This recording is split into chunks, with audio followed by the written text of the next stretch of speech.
सीता माता ने दिया था इन तीनों को श्राप। नमस्कार दोस्तों, आप सभी का स्वागत है आपके अपने चैनल कविता कौशिक रियल वॉइस में। वाल्मीकि रामायण में सीता द्वारा पिंडदान देकर दशरथ की आत्मा को मोक्ष में करता है। वनवास के दौरान भगवान राम, लक्ष्मण और सीता पितृपक्ष के दौरान श्राद्ध करने के लिए गया धाम पहुँचे। वहाँ श्राद्ध कर्म के लिए आवश्यक सामग्री जुटाने हेतु राम और लक्ष्मण नगर की ओर चल दिए।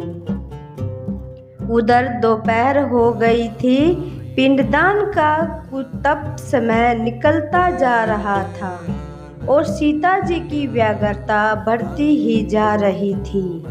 तभी दशरथ की आत्मा ने पिंडदान की मांग कर दी। गया जी के आगे फाल्गुन नदी पर अकेली सीता जी असमंजस में पड़ गई।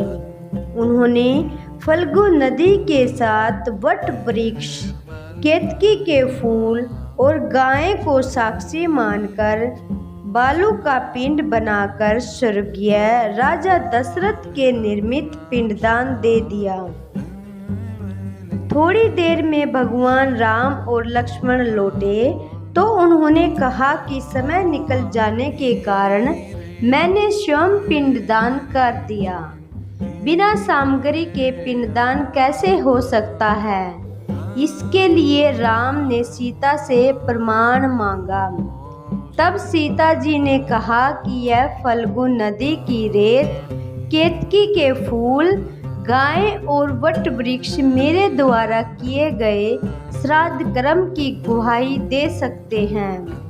लेकिन फाल्गु नदी, गाय और केतकी के फूल तीनों इस बात से मुकर गए। सिर्फ वट वृक्ष ने सही बात कही। तब सीता जी ने दशरथ का ध्यान करके उनसे ही गुहाई देने की प्रार्थना की। दशरथ जी ने सीता जी की प्रार्थना स्वीकार कर घोषणा की कि ऐन वक्त पर सीता ने ही मुझे पिंडदान दिया। इस पर राम आश्वस्त हुए, लेकिन तीनों गवाहों द्वारा झूठ बोलने पर सीता जी ने उनको क्रोधित होकर श्राप दिया कि फाल्गु नदी, जा तू सिर्फ नाम की ही नदी रहेगी, तुझ में पानी नहीं रहेगा। इस कारण फाल्गु नदी आज भी गया में सूखी रहती है। गाय को श्राप दिया कि तू पूज्य होकर भी लोगों का जूठा ही खाएगी, और केतकी के फूल को श्राप दिया कि तुझे पूजा में कभी भी नहीं चढ़ाया जाएगा। वट वृक्ष को सीता जी का आशीर्वाद मिला कि उसे लंबी आयु प्राप्त होगी और वह दूसरों को छाया प्रदान करेगा। पतिव्रता स्त्री तेरा स्मरण करके अपने पति की दीर्घायु की कामना करेंगी। यही कारण है कि गाय को आज भी जूठा खाना पड़ता है। केतकी के फूल को पूजा पाठ में वर्जित रखा गया है और फाल्गुन नदी के तट पर सीता कुंड में पानी के अभाव में आज भी सिर्फ बालू या रेत से पिंडदान दिया जाता है।